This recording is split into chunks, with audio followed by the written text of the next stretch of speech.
မ်းမင်းလို့ပေါ့ဗျာထီထီထောင်ထောင်ကြီးတက်သွားတယ်ကျန်တဲ့ပုဂ္ဂိုလ်ကြီးအောက်မှာပြက်ကြနေခဲ့တယ်အဆင်ပြေပါမလားမပြေနိုင်ဘူးအရှင်မယားတို့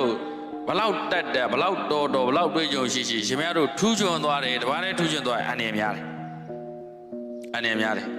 ဆိုအပင်မြင့်ရင်ပါဖြစ်လေတိုက်ခံတယ်လေတိုက်ခံတော့ကြာပြင်မိုးကြိုးတွေပါပြစ်ချတတ်တယ်ရှင်မယားတွေနော်လေမိုးတိုင်းနဲ့ကြုံသွားရင်မချောင်းဘူးဘာလို့လဲဆိုတော့အဖွဲ့အစည်းလိုက်တက်သွားဘူးလို့လေဒီလိုမြတ်စွာဘုရားရှင်အဖွဲ့အစည်း၄မျိုးမှာဓာတု leadership ပိုင်းကြပါမယ်ဗျာနော်အနည်းရှိတဲ့အပင်ကြီးကိုအနည်းရှိတဲ့တော်ကြီးချမ်းရမ်းထားတယ်လို့အဲ့လိုမျိုးလေ့ကျင့်ရအနည်းရှိတဲ့ပင်ကတူးရဲထီထီတက်သွားပြီးအောက်ကကျတော့အကာတွေနဲ့ကြံခဲ့တယ်ဆိုရင်တော့အဲ့ဒီပင်ကြီးမချောင်ဘူးလေတံမိုးတာခံအဆုံးဖြစ်လိမ့်မယ်ဟုတ်ဘူးလားဗျာနော်တပည့်တော်မကြာခဏဥမာပေးလေးရှိပါတယ်တာမယဆရာတော်ဘုရားကြီးတို့ဘောဓိထောင်ဆရာတော်ဘုရားကြီးတို့ဆရာတော်ဘုရားကြီးများရဲ့လက်ထက်ကထိတ်တန့်ပဲဟုတ်လား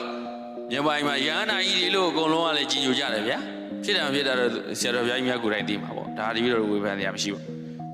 အကုန်လုံးကြီးညိုကြတယ်ကျို့လူတွေကလည်းကြီးညိုတယ်ဆိုရဟန္တာကောက်လို့ပြောတာဟုတ်ပြီဘုန်းကြီးဆိုရင်အဲ့ဒါဆိုတော့ဆရာတော်ဘုရားကြီးများရောက်ပြန်နေတော်မူရောတပတ်တော်မခံပါဘူးကြောင်းမသူလာလေးလို့တော့ဒါစဉ်းစားကြည့်အဲ့ဒါတော့တဦးတယောက်တည်းထောင်းတက်သွားတယ်ကျို့ဆရာတော်ဘုရားကြီးတွေတားထိုးချင်တဲ့ဆရာတော်ဘုရားကြီးတွေမြန်မာပြည်မှာရှိတယ်